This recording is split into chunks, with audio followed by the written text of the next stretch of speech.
Bonsoir. Une fois n'est pas coutume, nous démarrerons ce programme avec des informations sur l'actualité et des programmes de Live TV. Oui, nous irons ensuite du côté de l'Hexagone pour prendre des nouvelles d'Emmanuel Macron. Rappelons que le président de la République française a été testé positif à la Covid-19. C'était hier, mercredi 16 décembre. À Yamoussoukro, une explosion malheureusement a fait plusieurs victimes au quartier 220 logements. Nous en saurons un peu plus dans le Live Actu. Comme tous les jeudis, la deuxième partie de notre rendez-vous sera consacrée à notre séance de décryptage. Serge Kouachi, André Bois et Ryan Assi sont préparés à l'exercice. Également tous les jeudis, Mike Danon, lui, nous rejoint en toute fin d'émission pour son point de stress hebdomadaire. Porte-parole des affaires ministérielles, passé chanteur, passé Miss, aussi aux dernières élections, nous en dirons un peu plus. Débats et analyses, décryptage de l'information, l'actualité, comme vous l'avez toujours souhaité, c'est dans le Live Talk. Bienvenue.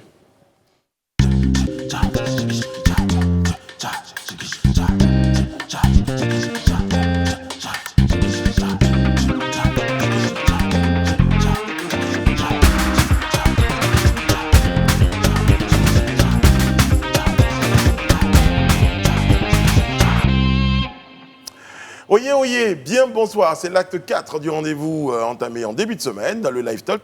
En décryptage, ce soir, je vais vous présenter les amis autour de la table. André Bois, bonsoir. Bonsoir Brice, bonsoir à tous. Quelqu'un m'a dit en veste? Oui, toujours, faut garder, on va dire, une certaine cohérence. Son intégrité. Vestimentaire? Voilà.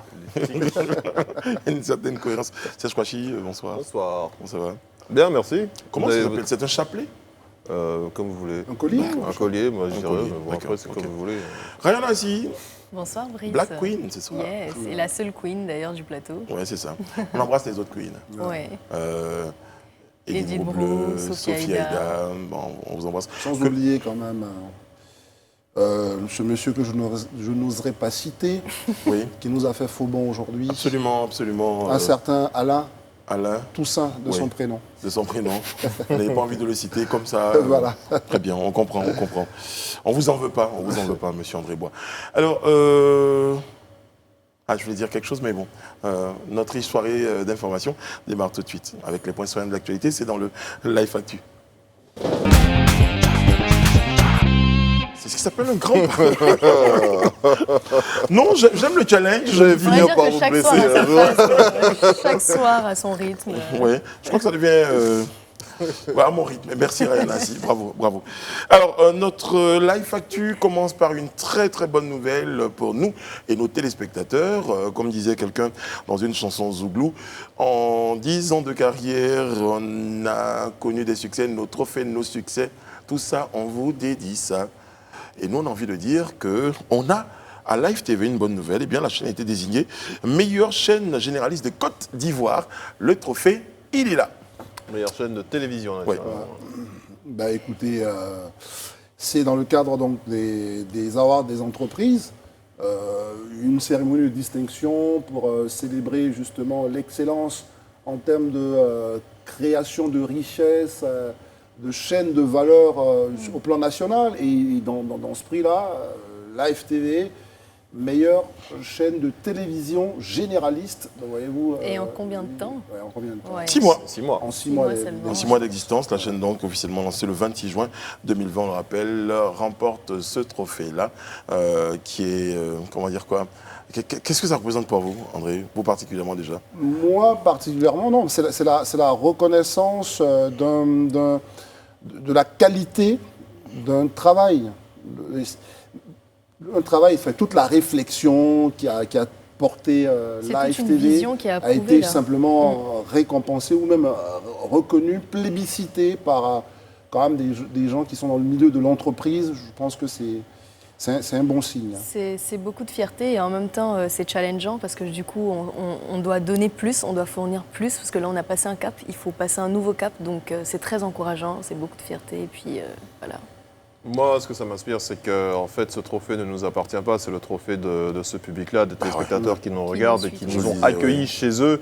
Et s'ils ne nous avaient pas applaudi, s'ils n'avaient pas applaudi la qualité, comme tu disais, de nos programmes, on n'aurait jamais eu cette distinction. Donc, le fait de l'avoir sur ce plateau, c'est vous dire qu'il est à vous et on vous remercie. C'est vous qu'on applaudit. Oui, mais Brice, qui me regarde, évidemment que c'est le public qui nous plébiscite. Et moi qui avais chanté ça au début, là. Tout ça, on vous dédie ça. Mais bien sûr. Mais le public nous plébiscite. Mais moi, pourquoi j'insiste sur la question des awards des entreprises, c'est que ce sont des professionnels qui observent justement comment marchent les entreprises ivoiriennes, qui se rendent bien compte que l'entreprise Life, en tout cas, a de bons premiers pas. Et ce qui est intéressant dans ce qu'on doit souligner, c'est qu'on nous dit chaîne généraliste, c'est-à-dire qu'on est plus ou moins plébiscité dans tous les secteurs qui font la télévision. C'est-à-dire qu'on gère bien l'information, on gère bien le divertissement, on gère bien les magazines. Voilà, on est un tout petit peu partout. Et donc, voilà, c'est un vrai plébiscite.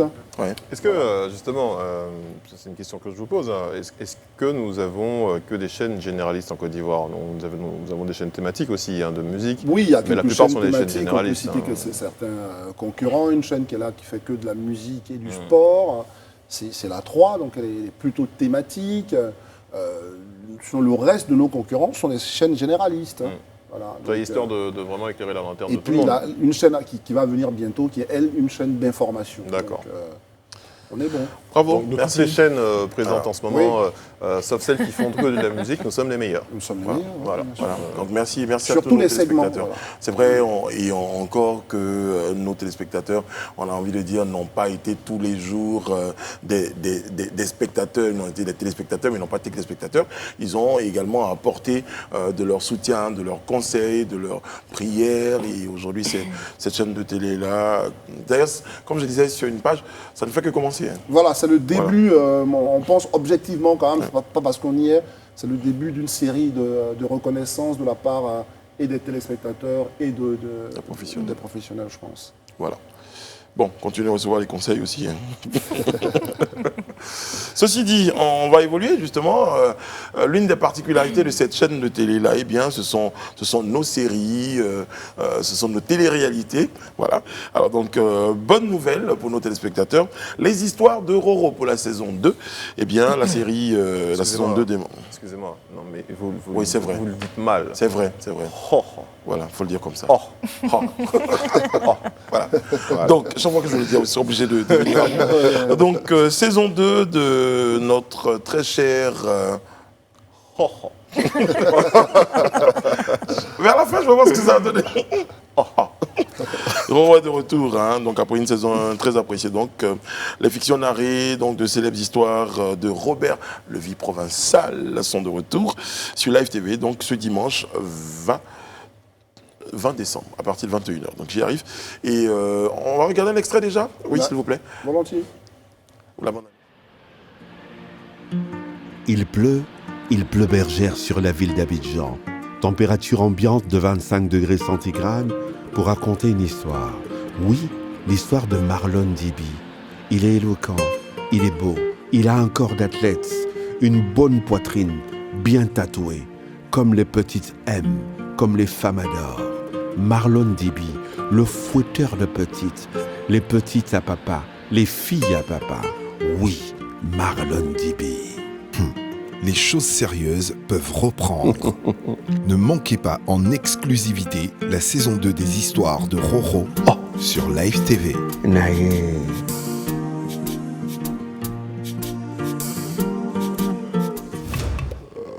Et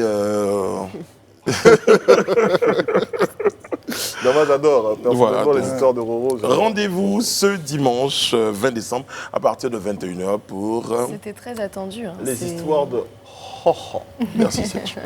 Et puis, on l'a dit, Live TV, nous sommes les rois de la télé-réalité en Côte d'Ivoire et en Afrique. Eh bien, voici 4 influenceuses africaines qui se retrouvent donc dans une même télé-réalité. Coco Emilia, Nathalie Koa du Cameroun, Emma Louès et Suifatem de Côte d'Ivoire, donc annoncé depuis le lancement de la chaîne. La première saison du show TV donc, devrait commencer ce samedi 26 décembre à partir de 21h. Plus que des mots et des commentaires appréciés. Emma Louès, Coco Emilia, Nathalie Koa, Suifatem, 4 divas au caractère bien trempé. Dégage, ne dégage pas. Chefs d'entreprise et stars du web, elles devront laisser de côté leur ego, leurs intérêts personnels et s'accorder pour réussir un défi commun. Business, tension, jalousie, coups bas, amour, amitié, inimitié, buzz, fiesta, strass et paillettes, sans oublier les talons aiguilles et les soirées arrosées au champagne. Plongez dans le décor chic, glamour, luxurieux de la vie de 4 reines de beauté à qui la vie ne refuse rien. Bienvenue dans les Lifeuses. Bientôt sur Live TV. Il y a des rendez-vous qui sont des succès nés. Celui-là, en l'occurrence. Le résultat de cette production-là qui va vraiment challenger le paysage audiovisuel ici, parce que c'est tout nouveau d'avoir des téléréalités de ce type. On connaît des chaînes internationales qui ont déjà fait leurs preuves dans ce secteur-là, dans ce segment-là. Et là, de voir Live TV lancer une telle télé-réalité. Et en plus, les gens ont hâte de voir ça. Depuis le lancement de la chaîne, les gens ne font que demander quand est-ce que ça sort, quand est-ce que ça sort. Et donc, on a envie de dire enfin, on va pouvoir s'affairer. Avec cette séquence, dégage. Je ne dégage pas. Voilà. Moi, je suis vraiment content de voir ça également et d'accueillir ce genre de programme dans l'environnement audiovisuel ivoirien. Mais n'oublions pas non plus qu'on a eu également la mère de la Chine aussi, la mère des Chinois. Sans oublier DSD aussi, donc de très belles téléréalités. Mais pour revenir sur celle-là, les Lifeuses, certains détracteurs, notamment sur la toile, avaient déjà commencé à dire que oui, on ne voit pas ce que ça va apporter, notamment aux jeunes filles, de voir le volet clinquant de la vie de ces stars, de ces people. Mais à la différence des autres téléréalités, il y a un beau message dans celle-ci, de toute façon qu'on va retrouver une fois qu'il sera à l'antenne, mais on vous le dit dans cette bande-annonce-là, et met tout de côté pour une cause commune. Donc vous allez voir qu'il y a un beau message, et il y a un beau message envoyé à la jeunesse surtout, et aux jeunes filles. Et puis quoi qu'on dise, avec André, on a très souvent ce débat-là à propos de ce qu'on peut reprocher, de ce que certaines mauvaises langues pourraient reprocher à des personnes, mais elles ont réussi le mérite d'avoir ce positionnement, d'avoir ce rayonnement-là auprès d'un certain nombre de personnes. Donc du coup, quand elles décident de partager des expériences, on aime ou on n'aime pas, mais je pense que le plus important, c'est aujourd'hui quel impact ce programme-là peut avoir sur les téléspectateurs. Et je pense qu'il est très très bon, autant se le dire. Si, enfin, une chose est sûre, il faut que les gens comprennent. D'abord, moi, je vais réagir sur la fin de ce qu'a dit Brice. C'est que ces filles-là sont dans le quotidien des Africains, on va dire. Et c'est des millions de personnes qui s'en inspirent tous les matins, tous les jours. Donc, qui peut imaginer un seul instant qu'on a des millions d'idiots? Non, les gens, à un certain moment, ils ont compris que ces filles-là dégageaient quelque chose. C'est soit un message d'espoir, soit c'est un message de sourire, à la limite, je dis comme ça. Elles amènent une leçon de vie. Enfin, dire aux gens, il faut sourire à la vie. Et c'est ce qu'elles font. Et le deuxième point de ma réaction, c'est, il a dit Serge, c'est la qualité.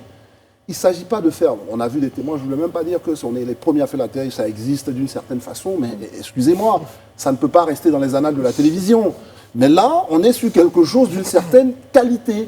C'est-à-dire qu'on va se permettre de regarder une histoire construite, comment on raconte une belle histoire, comment on parle de ces tensions-là entre ces filles qui, au fond, on ne le sait pas, mais c'est des filles de pouvoir.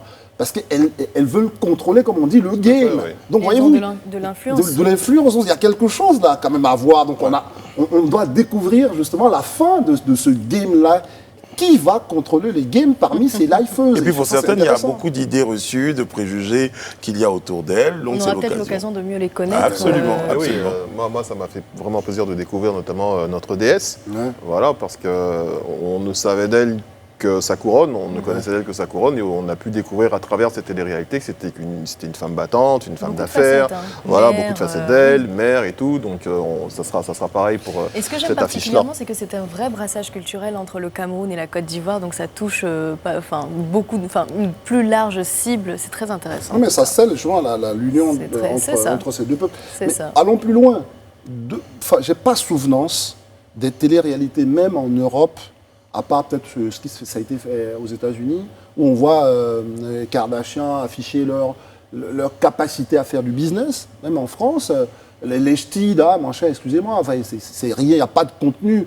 Mais là, on va présenter des femmes qui ont de l'ambition, on a présenté DS qui a de l'ambition. Donc, les mauvaises langues qui ont pu nous taxer de vouloir rester dans de la légèreté se trompent lourdement. Tout à fait. C'est des femmes qui montrent qu'elles ont le sens des affaires, parce qu'elles font des choses, elles développent du business, et ça peut en inspirer beaucoup de...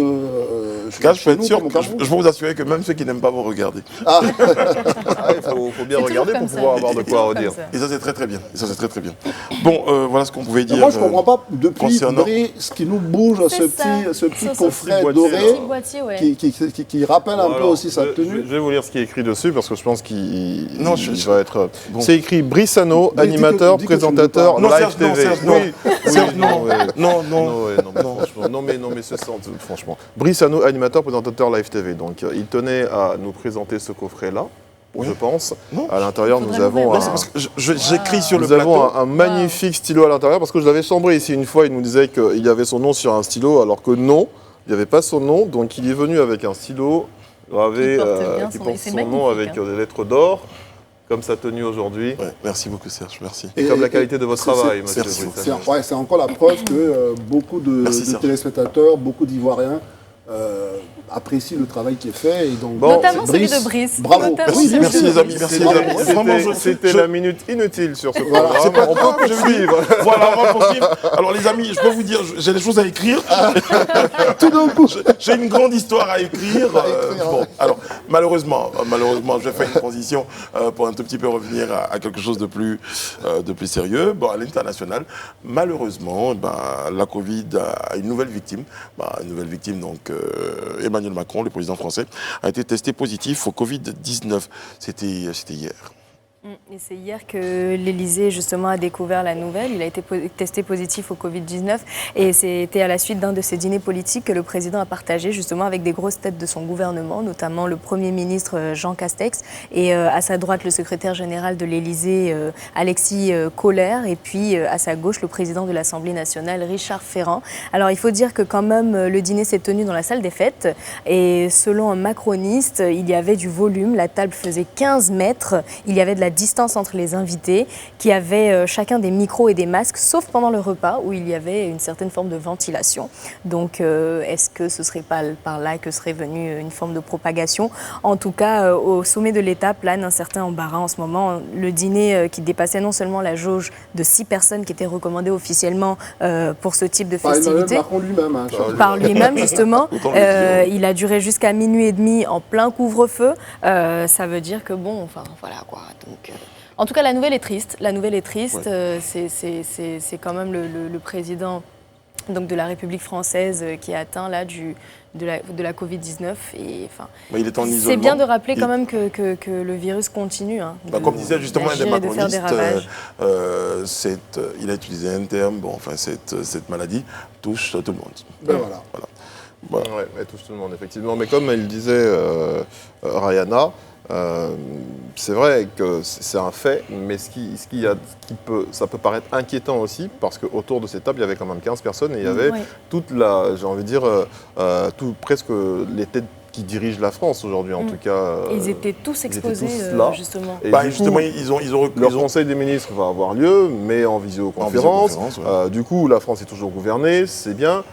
Mais on attend de voir peut-être les différents résultats des PCR qui vont être faits, parce que ça peut être quand même problématique pour la France si on se retrouve à avoir plusieurs personnalités du gouvernement atteintes de cette...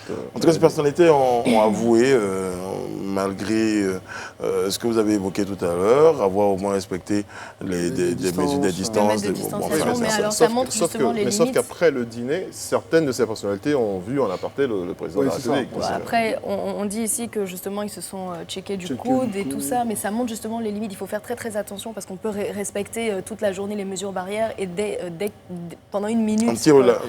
Un petit relâchement peut justement être sujet à contamination. En tout cas, je dirais, c'est un peu alertant pour la population française notamment, qui se sent encore moins en sécurité quand on sait que, psychologiquement, quand on sait que même notre président est atteint du virus. Mais ça peut être une bonne nouvelle parce que du coup, on va redoubler... Surtout quand on sait qu'elle grognait à cette population française-là dans ces fêtes de fin d'année, toujours consignée à la maison. On l'entendait grogner d'ici, donc je pense que ça va aider à calmer un peu les choses et à ramener les gens face à cette réalité qui est la Covid-19. En fait, politiquement aussi, ça fait un peu tâche parce que Emmanuel Macron est pour que justement la France soit confinée, mette ensemble tout un ensemble de mesures de distanciation.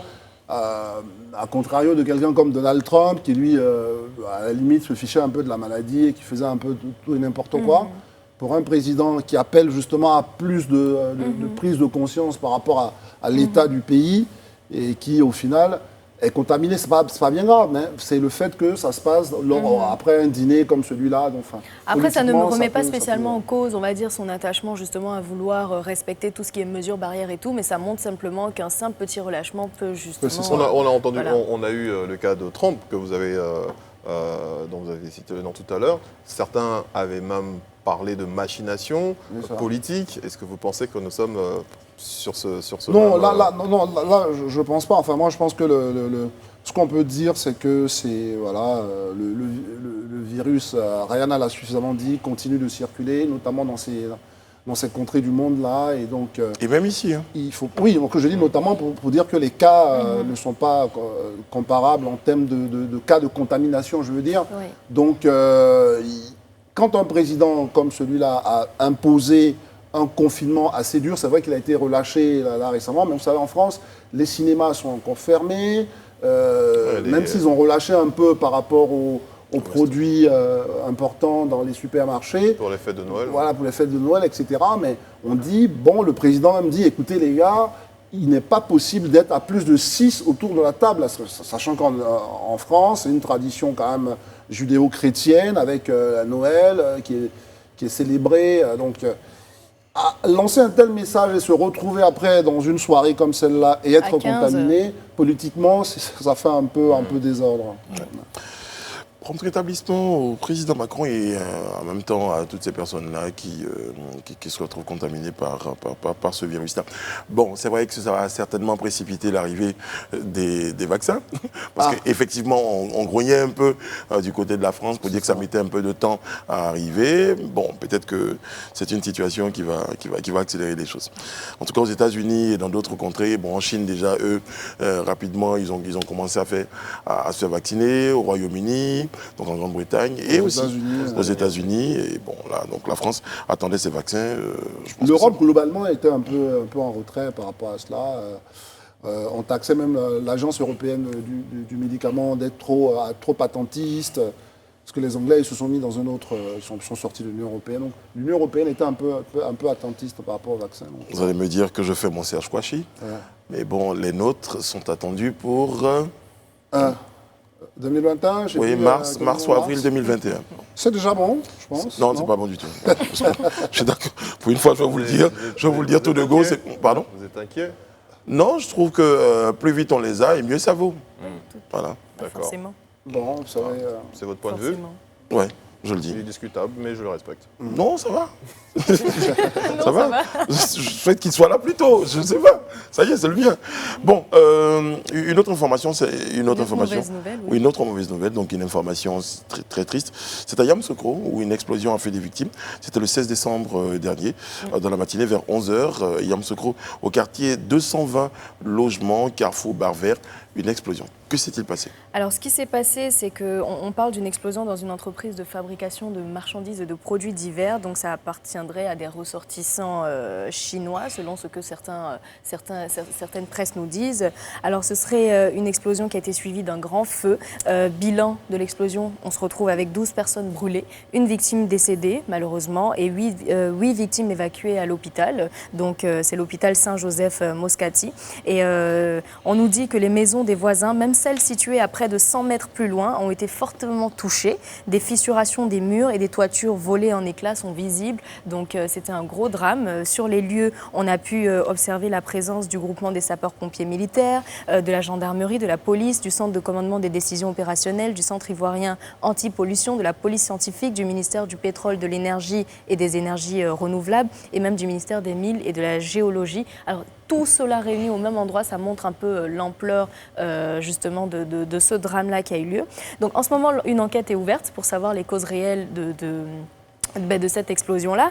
Mais en attendant, la police scientifique essaie de déterminer, essaie de nous dire, a émis une première hypothèse qui est celle qui dit que ce serait alors les huiles contenues dans les barils qui seraient tellement inflammables et à proximité de celles-ci, il y avait des bouteilles de gaz et d'autres types d'objets en fait qui étaient vraiment inflammables et susceptibles de créer des explosions justement. Et donc on attend toujours d'avoir la confirmation, d'avoir les vrais résultats de l'enquête. Mais pour l'heure, c'est le bilan de ce drame-là. C'est bien, Christian. Vous parliez il y a quelques jours, pour la petite info, de ces mesures-là. Il fallait faire attention aux bouteilles de gaz. De ce passant qui avait jeté justement son mégot de cigarette à côté d'une bouteille de gaz. Et ce n'est pas le seul incendie, puisqu'on a eu un incendie le 15 décembre au marché de Soubré, ce qui a même valu une cérémonie pendant laquelle le ministre du Commerce et de l'Industrie a essayé de dépeindre un peu le tableau des marchés ivoiriens qui sont en ce moment très peu reluisants, qui sont sujets à l'insalubrité, à une forme de désordre et tout ça. Donc il faut rappeler que c'est plus de 67 marchés qui sont partis en fumée au cours de cette dernière décennie-là. Et voilà quoi, donc le marché central. Et même pour les Soubré, entreprises, on se rappelle bien de ce qui s'est produit au Liban. Une entreprise également, cette grosse explosion en Beyrouth. C'était aussi une usine justement qui contenait des matières assez inflammables et tout ça. Il faut faire très très attention, rester très vigilant parce que ça arrive très souvent ces cas-là et puis les bilans sont très souvent dramatiques. Il y a deux choses peut-être qu'on peut souligner par rapport à ça. La première des choses, c'est le positionnement ou bien où se situe ce type d'industrie. On n'est pas dans une zone industrielle, apparemment. C'est un quartier que je connais très bien en plus. Donc voilà, donc déjà, on peut poser déjà le problème même de l'activité industrielle et économique dans notre pays. Vous pouvez aller dans des quartiers populaires, vous retrouvez une compagnie ou une société qui fait de la ferronnerie ou des choses comme ça, qui demande, voilà, on utilise des matières inflammables, etc. Donc ça pose déjà ce premier problème-là de savoir qui doit être installé dans des zones qui sont délimitées pour. Donc, c'est ça, pour répondre à ça, justement, lors de cette cérémonie-là, alors le ministre avait évoqué comme solution justement de revoir toutes les infrastructures, même des marchés en fait en Côte d'Ivoire, qui sont censés répondre à des normes internationales. Mais là, on parle plutôt de ce drame-là. Et pour rebondir sur ce que André dit, ça pose aussi le problème. Je pense qu'on aura ça dans les résultats d'enquête. Sur la légalité de ce genre d'entreprise, de ce genre de société, de ce genre d'activité. Est-ce qu'elle était légale? Parce que je ne pense pas que si jamais, vu la présence du centre anti-pollution, comme je dis, les résultats d'enquête nous diront, mais s'il y avait une pratique industrielle, je ne pense pas qu'on puisse délivrer un permis d'exercer dans un quartier d'habitation. C'est là où vous pouvez vous tromper. C'est-à-dire que la société est sans doute légale à toutes les autorisations. Mais après, dans la panoplie, on va dire, d'autorisation, il y a par exemple une commission de sécurité qui doit par exemple valider tout un ensemble de choses. Et très souvent, c'est là où nous sommes en porte-à-faux. Le tout, ce n'est pas de payer les impôts ou d'être reconnu par l'État, mais c'est de respecter une réglementation. Exactement. Et c'est là où je reviens à ce que je disais, parce que même quand on parle d'infrastructures comme une usine comme ça respecte certaines normes sécuritaires. Et justement, c'est de voir est-ce que ces normes-là ont vraiment été suivies, toutes les procédures sécuritaires, je veux dire même le plus petit explosif. Une usine, on ne l'implante pas dans un quartier d'habitation. On est entièrement d'accord, on dit la même chose. Et pour revenir au télescopage que faisait Rayana sur les marchés. En fait, comme là, on est dans une infrastructure économique, les marchés aussi, ce sont des infrastructures économiques. C'est pour ça qu'il y avait un lien qu'on voulait créer pour dire simplement que de plus en plus, nos marchés où il y a du monde n'ont pas de système d'incendie correct. Donc les bouches à incendie, les arrivées d'eau sont complètement bouchées. On va laisser la petite dame installer justement ses affaires là-dessus. Il n'y a même pas de système de sécurité, de poste de contrôle sécurité dans les marchés. Les propriétaires de marchés, c'est qui? C'est l'État, c'est les privés. c'est comment on donne des agréments. Donc il y a tout un ensemble de En tout choses cas, faut dire que à évoquer sur les incendies. Bah oui, et même les habitations. Je peux vous dire qu'il y a quelques semaines, un immeuble que je connais bien, a été donc victime d'un incendie. Donc il n'y avait pas d'extincteur. Mais pour revenir sur les marchés, c'est vrai ce que vous dites, c'est tout à fait vrai. Mais il y a aussi un constat. Que nous oblige cette situation-là. C'est plus de 60 marchés qui ont brûlé, 67 marchés depuis 10 ans au moins. Généralement, c'est tous dans la même période. Généralement, on est toujours dans la période de décembre. Vous envisagez la piste criminelle ? Mais je ne suis pas au fait de ces différentes enquêtes, mais je peux vous remonter ce qui se dit tout bas, je veux dire, dans la population, c'est que les gens se posent des questions, il y a des interrogations qui sont posées, parce que c'est pratiquement toujours dans la période de fin d'année que les marchés brûlent. La bonne nouvelle, c'est que le ministère en ce moment est très alerté et qui sont justement à cheval pour trouver des solutions justement pour freiner cet élan d'incendie qui sort de nulle part. Détruit ces marchés-là, peut-être pour reconstruire des marchés modernes, je pense que ça nous ramène à la question de la tarification des places de marché. En fait, il faut qu'il y ait une meilleure politique. Je pense qu'on en a eu l'exemple à Koumassi. Il faut qu'il y ait une meilleure politique pour pouvoir, ne serait-ce, je ne sais pas, subventionner au niveau des districts ou des mairies, ou alors vraiment aller au moindre coût pour pouvoir permettre à ces personnes-là qui vendent illégalement sur les trottoirs de pouvoir avoir des box pour continuer à vendre et accepter l'idée de moderniser justement ce secteur-là. Après, tout développement justement a ses conséquences. Hein, oui, bon, écoutez, on est tous d'accord. Après, on va faire le tour de la question. Juste dire que des réflexions sont à mener, donc pour situer les responsabilités, trouver les causes, les conséquences, et puis certainement mettre en œuvre des actions pour faire face à ce genre de situation-là. Mademoiselle, messieurs, nous allons donc refermer les portes de notre Live Actu. Merci d'être avec nous du lundi au jeudi sur Live TV. On ouvre à présent notre séance de décryptage, si vous le voulez bien. Je m'apprête à parler de la pub en vous disant, c'est d'ailleurs pour ça qu'on appelle des impératifs. Parce qu'on avait parlé de décryptage, mais il y avait des impératifs, c'est peut-être passé la pub. Et celui-là, c'en est pas un. Ah si, je m'apprête à signer. Je ne sais pas si vous savez, mais quand vous ouvrez le coffret, on voit tous les écrits à l'envers. Donc on n'arrive pas à lire. C'est écrit Brissano, animateur, présentateur Live TV. On n'arrive pas, les téléspectateurs n'arrent pas à voir ça. Non, je crois qu'on a parlé tellement des choses tristes. Donc du coup, je me suis dit, qu'est-ce que je pouvais dire parce que c'est un peu ça mon rôle aussi quand même, de redynamiser les choses quand on sent qu'elles sont un tout petit peu à la traîne. Alors les amis, on s'en va au décryptage. Maintenant. Je vais vous expliquer mon vrai problème à la fin de l'émission avec ce stylo-là. J'ai du mal à l'ouvrir. Je vous assure que j'ai du mal à l'ouvrir. Tu vois, le challenge décryptage du stylo. Bon, on parle d'éducation nationale, hein, un petit pont avec le stylo, voilà, je sais. Très bien trouvé. Merci Rayana, merci beaucoup. Prise en charge des frais COGES par le gouvernement et des collectivités locales dès janvier 2021. Ça faisait partie des mesures annoncées par le chef de l'État lors de son investiture. On a même envie de dire ouf de soulagement, si vous êtes d'accord avec ça. Oui, bien sûr. Et on a aussi envie de dire que justement la bataille qu'a menée la FESI n'était pas vaine. Donc il y a une réponse qui est favorable.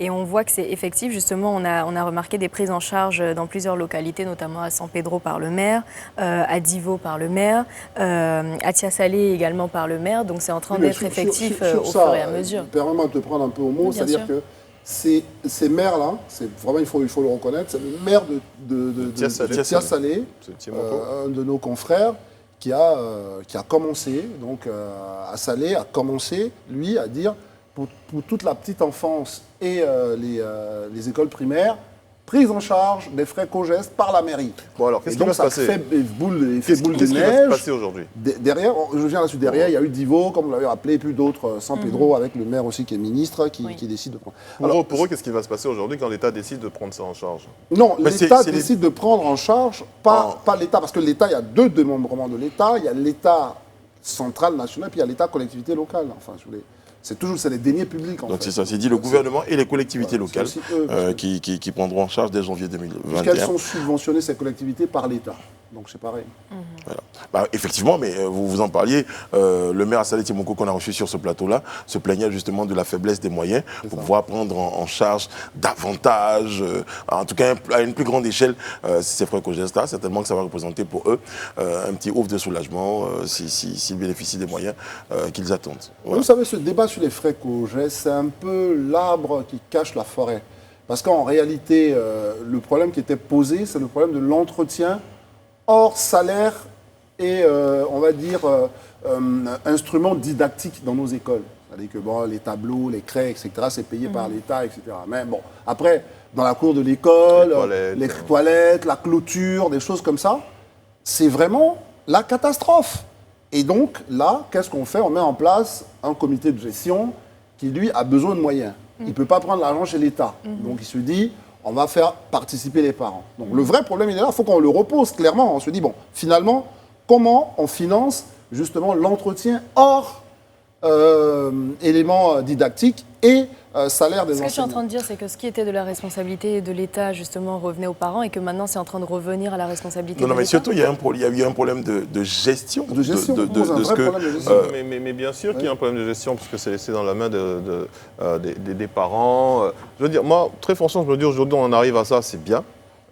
Mais pourquoi est-ce qu'on a mis tout ce temps, en vrai? Pourquoi est-ce qu'on a mis tout ça et pourquoi est-ce que c'est maintenant? D'autant plus qu'on en discutait autour de cette même table-là, par rapport au budget alloué à l'éducation nationale cette année qui est en baisse par rapport aux années précédentes. Mais maintenant, cette année, on nous dit qu'on a les moyens de pouvoir venir en aide et subventionner. Bon, je me pose vraiment des questions, je me dis pourquoi maintenant?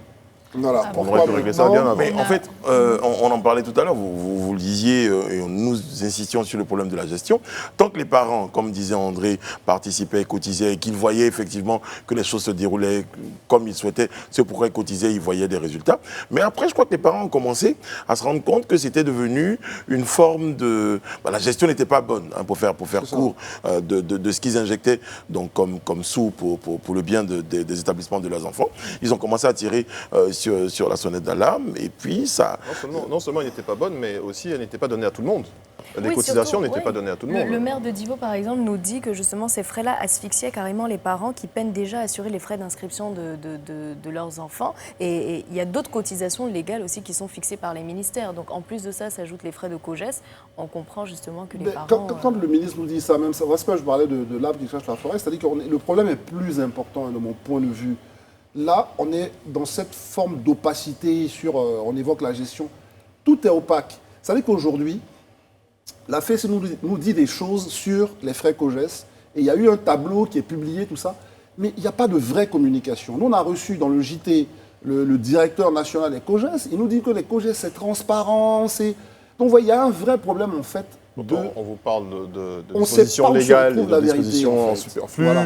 Ça veut dire qu'on nous dit que les frais COJES, par exemple, c'est 3 000 francs. Enfin, quelqu'un me parle des 3 000 francs qu'on paye quand on inscrit un enfant. Et on nous donne une répartition. Et jamais le ministère n'est venu comme ça devant la représentation nationale ou à la télévision. On dit, bon, voici exactement la répartition des COJES. Donc, il y a tout un flou. Et moi, je pense que c'est là où c'est bon que... Le président a fait arrêter ça, mais le problème n'est pas résolu. Parce qu'il faut bien entretenir ces établissements. Va-t-on prendre cela sur le budget de l'État qui a été déjà voté, ou bien c'est un budget spécial que le président va voter? On peut quand même interroger sur, là aussi, un problème de réalité. Serge posait la question de pourquoi maintenant. Peut-être parce que maintenant on a un nouveau gouvernement et donc on a de nouvelles formes d'allocation, de distribution de ressources. Non, mais je crois que moi je dis maintenant, peut-être parce que le problème a pris une ampleur plus importante. Voilà. C'est justement ce que je décris. Voilà. On ne va pas attendre qu'il y ait la gangrène pour couper la jambe. Mais on se dit également que le problème allait se résoudre de lui-même, on allait trouver une meilleure organisation. Une chose est sûre, c'est une très très bonne nouvelle qu'on arrive à... C'est fait maintenant. Voilà, c'est fait et voilà, c'est bien. Tout le monde pousse un ouf de soulagement. Ceci dit, un autre phénomène dans les établissements, on en parlait, on en a reparlé. Évidemment, nous sommes dans le décryptage. Tout au long de la semaine, nous évoquions cette fameuse question des congés anticipés qu'on avait du mal à comprendre, hein, notamment Rihanna Assi, des élèves qui demandaient... Moi, je suis vraiment contre. Hein. Oui, franchement, qui demandaient des congés anticipés à 3 jours, des congés réglementaires. On manifeste le 14 pour prendre des congés anticipés alors que les congés sont prévus pour le 18, explique-moi. 4 jours, 4 jours c'est important pour eux. Oui, à ce niveau-là, pour ces gamins, c'est important. Après, Serge le disait, on rentre dans la saison des devoirs, donc c'est peut-être pour échapper justement à... Et c'est dommage. Voilà. Oui, mais moi, je reviens toujours sur la responsabilité collective. Ça, on ne pourra pas me faire changer la vie là-dessus. Moi, je pense qu'on a un problème collectif dans notre appréciation, mais dans notre gestion encore de l'éducation nationale. C'est à quel moment on va véritablement avoir, je ne sais pas comment je vais appeler ça pour me faire comprendre, mais le faisceau de responsabilité, disons comme ça. J'ai entendu en écoutant les hommes politiques français qui disent que, par exemple, si votre enfant ne se présente pas à l'école, on vous supprime une allocation. Vous voyez, je dis, il y a quelque chose, quoi. Pour moi, c'est ça. C'est comment on aborde vraiment la question pour que tous ceux qui sont en responsabilité d'un sujet soient vraiment mis au cœur. Parce que je sais pas, quand un enfant n'est pas là le 14, je pense qu'il a son papa. Bon, il est en 6e, parce que de toutes les façons, il faut bien qu'il arrive en terminale. Donc, c'est un élève qu'on peut suivre.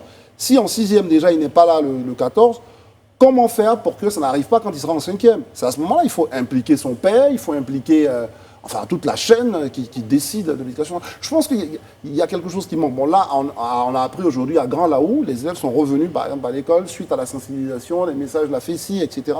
Bon, ça veut dire qu'il y a une forme d'éducation civique là, vers quoi on doit revenir, expliquer. Justement, parce que les parents peuvent faire le travail à la maison, mais après, quand ton enfant est à l'école, tu ne contrôles pas s'il se lève de sa salle de classe pour aller déloger d'autres élèves. Tu ne contrôles pas ça, là, tu vois. Sur ce débat que je suscite, quand un enfant n'a pas été à l'école et que le système permet de prévenir le parent, il lui dit attention, votre enfant n'était pas là. Non, on est d'accord pour la prochaine fois. Mais là, on combat la base, on combat le fondement du problème. Mais là, le jour où il se lève pour aller déloger les enfants. Donc ça veut dire que si on avait pris le problème dès le départ, en sanctionnant, en disant aux parents, mais écoutez, vous, votre enfant, je rappelle, l'école elle est gratuite, mais la responsabilité des parents, c'est de faire en sorte qu'il soit là. Moi, je dis, comme tu dis, effectivement, le problème, il date depuis longtemps. On l'a tous vécu. Moi, je l'ai vécu, en tout cas. J'étais en 6e quand ce problème-là existait. 6e, 5e, 4e, 3e, pendant tout mon collège et mon lycée. Donc, effectivement, à cette époque-là, peut-être que si on avait vraiment regardé ce problème-là et on l'avait pris à bras le corps, on aurait pu commencer la sensibilisation. Mais moi, je dis qu'aujourd'hui, on n'est plus à l'heure de la sensibilisation. Il faut que tout le monde, dans cette chaîne de responsabilité, notamment les parents, les professeurs, les responsables d'établissements, les éducateurs, les ministères et tout le monde doit être mis devant ses responsabilités. Et aujourd'hui, on doit pouvoir montrer à ces enfants-là qui sont dans le faux. Et que c'est pas eux qui décident. C'est pas eux qui décident. À un moment, il faut les faire entrer dans les rangs. C'est pas eux qui décident. On ne doit plus être au stade de la sensibilisation aujourd'hui, après toutes ces années. D'autant plus que maintenant, il y a des casses en plus, il y a des actes de vandalisme en profitant justement de ce talent-là. Ils jettent des pétards pour effrayer les autres. Et pour ça encore, c'était à notre époque, ça se faisait. Mais aujourd'hui, ils vont jusqu'à casser des résidences. Oui, mais justement, pour ces enfants-là, on s'attend qu'au-delà de l'éducation théorique qu'ils reçoivent sur les cours d'histoire géographique et tout, ils reçoivent une vraie éducation qui leur serve même dans la vie. Parce que pour aller jusqu'à casser à ce point, il y a un petit... Il faut pas croire à notre système, il y a des cours qu'on appelle l'éducation civique. Et de HC, éducation civique, faut renforcer morale, ça, faut renforcer ça alors. Mais derrière, peut-être, il y a un autre chaînon qui manque, c'est la sanction. Parce que même la sanction, j'imagine pas à quel niveau. C'est au niveau des parents, au niveau de l'enfant, mais en tout cas, il y a une responsabilité qu'on doit pouvoir mettre justement sur le pinacle pour que les uns et les autres se disent « Ah, attention, il y a quelque chose qui se passe de la part de l'État qui sort le grand bâton, enfin, je sais pas. Hein. En tout cas, les forces se sont unies, que ce soit la FECI, le ministère, les parents, la police. En tout cas, dans certains cas, ça a marché. Les élèves sont revenus en classe, certainement plus sensibilisés. Ils n'ont pas forcément eu de sanctions, mais déjà, je pense qu'il y a eu le résultat de la force de la sensibilisation. On verra dans ces mêmes contrées l'année prochaine. Et pour montrer jusqu'où ça va, tu sais, il y a eu le cas de l'incident à Gagnois, justement, de ce père-là qui voulait protéger ses enfants. Parce qu'on avait une vague d'élèves qui étaient en train de manifester. Donc, en voulant protéger ses enfants, il s'est mis du côté de la rue. Et puis, je crois que c'est un camion qui dévalait une côte, qui a perdu le contrôle et qui lui est rentré dedans. Il a perdu la vie, malheureusement. Ses enfants sont toujours en vie, mais à l'hôpital. Mais lui, il a perdu la vie pour des histoires comme ça. Voilà, donc les dégâts collatéraux de tout ça, il faut prendre tout ça en compte. On ne peut pas se permettre de laisser perpétuer comme ça une pratique qui va finir par rentrer dans les mœurs. On va penser que c'est normal. Et aujourd'hui, on peut faire un sondage, mais les élèves vont te dire que maintenant, à l'approche, on se prépare, c'est comment? le 14 arrive ou pas. Enfin, je sais pas. C'est ça Et ça a même un impact sur le niveau des élèves, parce que pour ceux qui veulent vraiment suivre les cours, ils se retrouvent perturbés comme ça dans un moment où ils sont en train de justement rattraper certaines lacunes. C'est dommage. Même les contrats d'objectifs qu'on peut fixer aux directeurs d'école ou au lycée, aux proviseurs des lycées, etc. Je pense qu'ils ont aussi leur responsabilité en tant que directeur d'un établissement, qui est d'anticiper. Enfin, je veux dire qu'on ne va pas attendre décembre pour commencer à faire savoir aux gamins qu'ils vont avoir moins 10 chacun s'ils ne sont pas là le 14. Enfin, je ne sais pas. Parce qu'on peut anticiper. Enfin, dès le début de l'année, on a un plan de sensibilisation, il en parlait, et un plan aussi de répression par rapport à la note, par rapport au fait que... Enfin, je sais, l'éducation nationale doit quand même prendre au sérieux ces... Parce que les enfants, quoi qu'on dise, ce sont des éponges. Hein. Pour le premier point, les enfants sont des éponges. Et ça reste des enfants. Oui, ça reste des enfants. Déjà, ils copient ce qu'ils voient également sur le modèle de société. Il y a des enfants de leur âge qui ne sont pas scolarisés, qui font un peu ce qu'ils veulent, qu'on ne réprime pas, peut-être comme certains le disent, à la hauteur de leurs actes. À un moment donné, ils se disent également qu'ils peuvent copier ce modèle. Ils peuvent décider de faire tout et n'importe quoi. Alors, c'est vrai que ça fait triste. C'est révoltant d'imaginer que des gamins de 13-14 ans décident que toute notre éducation nationale soit mise à mal à travers leurs actes. Il y a quelque chose à faire, visiblement. Okay. Et très vite. Et très vite, vous l'avez dit. Bonne nouvelle ou pas, je ne sais pas comment on va... Nouvelle en tout cas. Nouvelle, merci beaucoup. Parce que justement, je joue sur les nouvelles, les bonnes et les moins bonnes. Celle-là concerne la téléphonie mobile en Côte d'Ivoire. Basculement des numéros de 8 à 10 chiffres s'est lancé à partir du 31 janvier. On passera à 10 chiffres. Et c'est toute la campagne de communication qui est lancée depuis justement le 16 décembre. C'est ça. Même c'est la campagne. On a reçu même ici le directeur général de la RTCI, M. Bilé Diméléou. Mais moi, je voulais quand même parler du rôle des... Je sais pas, quelqu'un a reçu sur son téléphone un message disant que bientôt, ce sont... Enfin, je veux dire, à un certain moment, il faut que la RTCI fasse... c'est bien de prendre les deniers publics pour nous acheter des panneaux qu'on va partout dans la ville. Enfin, pas partout, mais franchement, des panneaux. Mais derrière, c'est plus simple que les opérateurs qui sont vraiment, qui ont des contrats avec l'État, la RTCI, envoient des messages pour dire que bien sûr, d'ici un mois, je crois que c'est la campagne de communication qui vient d'être lancée, justement. Ils doivent avoir un rétro-planning dans leur campagne et ça va très certainement Elle arriver. vient tout juste d'être lancée le 16 décembre seulement. Vous êtes pressé, monsieur. Non, mais il a raison. Après, on n'est pas... Le 31 janvier, ça change. Après, on en parle depuis un moment. Voilà, on n'est pas dans leur rétro-planning, on ne sait pas comment ils l'ont fait, comment ils l'ont pensé, mais on se dit qu'on aurait pu quand même, si on siège en conseil communication, on aurait pu bien avant amorcer un peu la sensibilisation à ce niveau-là. On aurait même peut-être dans cette période-là 31 janvier, on dit quoi? On est en plus d'un mois?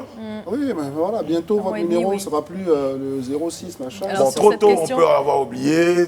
Je crois qu'ils disent qu'on parle de rétro-planning. C'est-à-dire qu'on commence peut-être en se disant, bon, si on a, je sais pas, on a quoi, peut-être 40 millions ou 50 millions, enfin, qu'est-ce que je raconte, 40 millions d'abonnés, si je prends peut-être le double de la population, admettons 50 millions, mais on peut commencer par faire 10 millions de SMS par semaine ou par période, enfin je ne sais pas. Monsieur André Bois, on va dire, là nous sommes aujourd'hui nous sommes le 17. Très bien, merci pour la date. Nous sommes pour le 17, c'est important pour d'autres choses.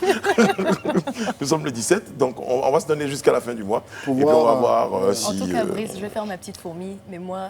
Là, en ce moment, c'est l'occasion pour moi de me moquer de ceux qui sont allés acheter leur numéro. Je ne sais pas, ça s'appelle quoi, à 2 pieds, 3 pieds, leur trop beau numéro qui frimaient. Là, on va rajouter des chiffres qui vont tout gâter. Ah ouais, c'est vrai. Et c'est des numéros qui coûtent cher. Qui coûtent très cher. Voilà. Oh là là. Bon, les pauvres. Bon, voilà, c'est ça. Mais bon, après... Mais ça les a loupés quand même. Il faut quand même préciser que les numéros d'urgence et autres ne sont pas concernés. Oui. C'est vrai. Il reste toujours les exactement. Pour appeler la police ou le 180 pour les pompiers ou j'ai dit 18 pour la police, je ne sais pas si c'est ça. Mais en tout cas, moi, ça tombe très bien, hein, vous en parlez. Je crois que je vais lancer une autre invitation donc, aux différents responsables. On aura certainement sur le plateau le responsable de la RTCI et puis d'autres responsables des compagnies de téléphonie. Peut-être qu'ils pourront nous expliquer tactiquement, pratiquement, comment les choses pourraient se faire. Sait-on jamais, c'est une invitation. Et, parce que c'est une campagne de communication, il va falloir nous dire, choisir les médias aussi pour communiquer. Je le dis du fond du cœur. pour des raisons que je vous expliquerai. Oui, parce que ça ressemble à quelque chose de plutôt simple. On se dit, bon, ça va. Mais il peut y avoir des personnes qui ne sont pas informées. Non, parce que... J'arrive à passer mon... En même temps, c'est des messages en français, en langue nationale, parce qu'il y a des gens qui ont des téléphones qui ont besoin de communiquer le numéro de téléphone. Le patron de la RTC qu'on a reçu sur ce plateau nous l'avait expliqué, nous avait parlé un peu de ce plan de communication-là, justement, même pour rapprocher les populations dans les contrées les plus éloignées, dans les langues, en langue maternelle, parce que j'aime pas trop le terme vernaculaire. J'aime pas trop le terme, voilà, c'est pour ça que je cherchais. J'ai évité le mot, voilà, comme tout le monde l'évite. J'aime pas trop, donc oui, il nous en avait parlé de son plan de communication, donc comme vous avez dit, je pense qu'on va lui laisser un peu de temps, on verra comment ça se déroule. En tout cas, quelques informations utiles pour ceux qui se poseraient la question, c'est gratuit, il n'y a pas de changement de profil à opérer, il n'y a pas de changement de configuration à opérer. Il n'y a pas de migration. Il n'y a aucune migration justement à opérer, il faut savoir que tous les tarifs en vigueur des opérateurs ne sont pas impactés, tous les prix restent les mêmes et il faut savoir que par exemple, si sur mon compte j'ai 10 000, 20 000, rien n'est touché, tout reste pareil. Vous avez fait votre devoir de télé-citoyenne, madame. Le reste est du ressort des concernés. Il faut faire de la communication. Voilà. La pause marquait donc la fin de notre séance de décryptage. Retour sur le plateau du Live Talk pour accueillir monsieur Mike Danon pour son point de stress. C'est maintenant.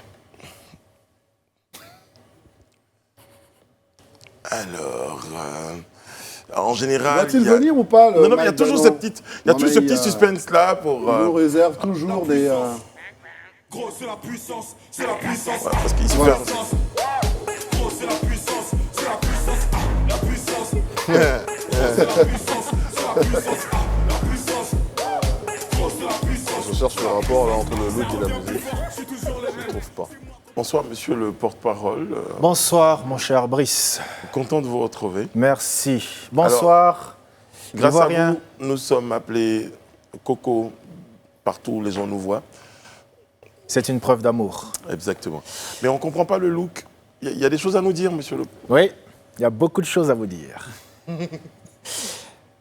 Ivoiriens, Ivoiriennes, habitants de la Côte d'Ivoire, c'est avec une vive émotion que je m'adresse à vous aujourd'hui, ce soir, en cette journée de couronnement. Cette semaine a eu lieu un événement d'une grande importance. Notre premier citoyen a prêté serment. 300 invités, la crème de la crème, président, empereur, émir, ma star du foot présidentiel, George Weah. Un événement en haut et en couleur, on va dire la Fashion Week des investitures, où notre cher Alpha et sa blondie ont fait sangaouri. Dress code, tout complet avec le Conseil constitutionnel. Toutes les sommités y étaient présentes, sauf qui? Le Kaya Manga Sissé. Oui, je n'ai pas reçu de faire part et ça m'a fait mal. Investiture encore, c'est pas grave. Il y a beaucoup de discours et tout le monde a sommeil. Mais la partie qui m'a le plus fait mal, c'est quand mon chef de protocole, Jimmy, m'informe qu'il y a un after party à l'Ivoire et que j'arrive pour le Dabali et qu'on m'envoie à la salle de Majestic regarder la Nuit des Rois pendant que certains sont en train de faire des emportés dans sachet bleu. J'aimerais dire à tous mes amis ministres que ça m'a fait mal et je vous en veux. Mais Dieu ne dort pas. Vous avez prêté serment hier et grâce à mes millifans d'aujourd'hui, je vais prêter seulement. Voilà. Ce soir, je vous prête ma voix, mes mots. Mettez des cœurs. Le droit constitutionnel, en droit constitutionnel, prêter seulement n'a de valeur qu'avec des remerciements. Alors permettez que je m'acquitte de ça devant la loi. Alors la première personne que j'aimerais remercier ici, c'est Fabrice Sawignon, que j'appelle affectueusement, amicalement Fabio, qui a pris le risque de m'accorder autant de mandats. Après seulement 6 mois d'exercice, on a suspendu le temps, sorti le joker, reconfiguré le game, une manœuvre sanctionnée par le prix de la meilleure chaîne généraliste. Yes. Bravo pour toi, ça s'applaudit. Bravo pour cette énième distinction. Garde le trophée, mais ramène l'enveloppe. L'État en a besoin. Je remercie aussi mon ami et frère, le grand médiateur Guizo People, que j'appelle affectueusement. Les gars, c'est pas grave, on va gérer. Dures sont tes journées. Torticolis va te tuer. Pour toi sera mis en place un ministère du massage et de la relaxation. lors des prochains aménagements. Bravo. Bon, je suis le seul. Aux femmes, grâce à qui ma mini-république de 5 minutes existe et fonctionne, j'aimerais vous dire merci. À la grande chansonnière, Charlène Danon, ma jeune sœur que j'appelle affectueusement Ado, Alassane Danon Ouattara. Le feu, c'est le feu, la main de fer. La semaine prochaine, tu iras à Dubaï, seule ou avec des influenceuses de ton choix. À la secrétaire d'État, Pamela, que j'appelle affectueusement Pamela, chargée des affaires complexes, pour avoir su gérer toutes mes montagnes russes, je te ferai la semaine prochaine ambassadrice du point de stress en Russie. À la responsable du système de surveillance de la République, que j'appelle affectueusement Maréal, sans qui il n'y aurait pas de changement de plan d'urgence, chaque jeudi est un véritable sport pour elle. Les services indiscrets m'ont confié que ses talons étaient finis à force de courir dans les couloirs. Pour toi, je prends l'engagement de mettre en place un ministère délégué. Voilà. À la cellule sensible de l'édito, les jaloux ont commencé à se manifester. À la cellule sensible de l'édito, le JASA de l'information et vos collègues du JT, je vous remercie aussi. Chez vous, rien ne se perd, tout se consomme. Au ministère de la comptabilité, qui fait un travail remarquable, que je vois rarement, mais qui travaille et je sais qu'il travaille. Comme dit un économiste, on n'a pas besoin de voir l'argent quand il travaille. À ma garde rapprochée ici présent à tous ces tireurs d'élite qui travaillent pour nous. À notre ambassadeur du style, le seul Libanais noir, grâce à qui nos relations avec le Liban sont bien, j'ai nommé Kifak Beyrouth. À vous, mes chers ministres de la Défense et de la Sagesse, vous qui essuyez des missiles et restez debout, vous, les chroniqueurs et présentateurs, vous, mes chers amis que j'appelle affectueusement les 5 doigts de la main, Coco le pouce, Boa l'index, le majeur, l'annulaire marié qui n'est pas là, et l'auriculaire. La petite phobie. Et notre doigté recherché Alain Toussaint, que je salue au passage. Pour tous ceux que j'oublie, sachez que je ne vous oublie pas. Ce nouveau mandat sera placé sous le sceau de la gratuité. Donc allez dans les boutiques, prenez crédit et dites que c'est moi qui paye. Ivoiriens, Ivoiriennes, habitants de la Côte d'Ivoire, cette élection a été difficile. En regardant dans le rétroviseur, de ma démission à l'annonce de ma candidature, en passant par mon dépôt de candidature à la CEI, une campagne fort bien menée. Malgré tout, la course a eu lieu et nous n'y étions pas. En fait, on a tapé poteau. C'est pas grave, mais on garde le disjoncteur de votre cœur. Et c'est fort de cette confiance que nous allons prêter seulement ici et maintenant pour notre ultime mandat. Mon cher Brice, je vous... Bon, ben, je suis commis à la tâche. Un grand chancelier. Oh my God. On a préparé le stylo, s'il vous plaît. Parce que je dois... Non mais en fait, une mauvaise nouvelle pour vous, c'est un stylo décoratif. Il n'écrit pas. Très bien. Alors, prestation de seulement. C'est ça. Je vous dis ce qui est écrit, s'il vous plaît. Moi, Mike Danon, à Toté National, m'engage sur l'honneur et le pain quotidien. À parler à Petit Denis, car nous sommes dans un état de droit et sa santé devient anticonstitutionnelle. J'aurais dû répondre après toi, sinon c'est invalidé. Voilà. D'accord. Répondez après moi. Moi, Mike Danon, Moi, Mike Danon, à Toté National, m'engage sur l'honneur et le pain quotidien. m'engage sur l'honneur et le pain quotidien. À parler à Petit Denis, car nous sommes dans un état de droit et sa santé devient anticonstitutionnelle. À parler à Petit Denis, arrête de fumer. Je m'engage à rencontrer en personne le Père Noël pour plaider notre cas, Je m'engage à rencontrer personnellement le Père Noël pour plaider pour notre cas. car nous sommes sur la liste rouge des pays qui ont manqué de sagesse cette année. Car nous sommes sur la liste rouge des pays qui ont manqué de sagesse cette année. Je m'engage Je m'engage à ne plus accorder de sujets à caractère politique, à aborder des sujets à caractère politique, à ne pas mentionner de nom de personnalité politique, ni allusion, ni critique. Ça, je crois que c'est les gars de la Guinée qui ont ajouté ça dedans. Faut zapper, passe. D'accord. Je m'engage à plaider auprès des institutions internationales Je m'engage à plaider auprès des institutions internationales pour une gratuité des tests Covid à pour une l'aéroport. gratuité des tests Covid à l'aéroport. Payer 50 000, c'est 3 sacs de riz. Payer 50 000, c'est 3 sacs de riz, c'est la fin d'année, c'est chaud. Très bien. Je m'engage. Je m'engage. À régler tous les problèmes d'extrait de naissance, c'est vrai. Thème coûte cher, mais on va gérer. C'est ça. À faire de ce dernier mandat À faire de ce dernier mandat un exemple de paix concrète. un exemple de paix concrète, la réconciliation étant occupée par Kakabe. Que la rigueur des commentaires m'attache. Que la rigueur des commentaires m'attache. Que mon pied cogne caillou si je trahis cette promesse. Que mon pied cogne caillou si je trahis cette promesse. Fait à Abidjan le 17 décembre 2020. Fait à Abidjan. Non, ça vous n'est pas obligé. Ah d'accord, ok. Mon cher Brice, je vous remercie. Merci beaucoup. Je vous confie le pain quotidien. Merci beaucoup. Chaque prestation des serments est bien suivie d'une collation, d'un after. Oui. Nous avons raté celui de l'Ivoire, Oui. mais j'ai pensé à vous. Et tout le protocole ici présent et les membres du cabinet vont vous apporter votre collation ici sur ce plateau. Merci beaucoup. Je vous remercie de m'avoir accompagné durant tout ce mandat. C'est, on va dire, notre dernier mandat et j'espère qu'on va faire de belles choses. Merci beaucoup. Jimmy, merci. Merci. Il y a même... C'est sponsorisé par le kiosque. Ah ouais? C'est spaghetti. Merci. Merci beaucoup. Je vous souhaite un bon appétit. Non, mais ça, c'est un kiosque choco. Voilà, c'est ça. Choco. Il y a Merci. ton porcelaine. Je mets le pain là. Merci, monsieur Mike Danon. Nous, on a été... Merci. Merci beaucoup. Après la prestation de seulement, il s'en va. Nous, on a été très heureux d'être en votre compagnie. Pour On peut avoir découvert. Oui, découvert. Nous, oui, tout à Non, l'heure, c'est pas tout à du l'heure, Serge. Rassurez-vous, spaghetti de kiosque, on donne ça là-bas même. Mais oui, bien sûr. Merci à toutes les équipes qui ont aidé à la préparation de ce rendez-vous, les équipes techniques, éditoriales, les téléspectateurs, tous avaient été à ce rendez-vous-là. Nous vous en remercions, on vous donne rendez-vous lundi à partir de 20h. La Zitime et moi vous souhaitons une belle fin de soirée sur Live TV. Prenez soin de vous et que Dieu vous garde.